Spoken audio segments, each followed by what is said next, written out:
Anda kembali menyaksikan Kompas Pagi bersama saya Claudia Carla. Presiden terpilih Prabowo Subianto menerima ucapan selamat melalui telepon dari Presiden Turki Recep Tayyip Erdogan. Erdogan bahkan sempat membahas Palestina.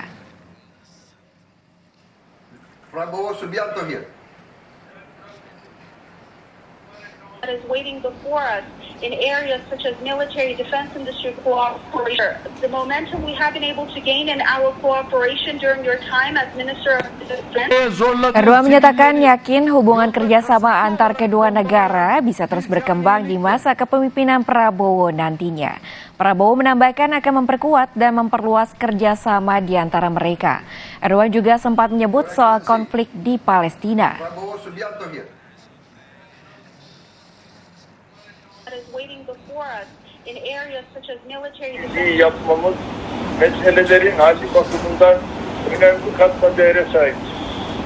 My distinguished brother, I want to express that we have to be able to create a united power and force to be able to solve issues that directly concern the Islamic world, especially when it comes to the Palestinian cause. I believe that this will create an important added value for us to be able to resolve such issues.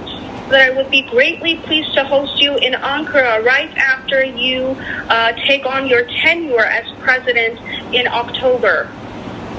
Bu vesileyle bir kez daha Ramazan bayramınızı tebrik eder, sağlık ve afiyetler dilerim.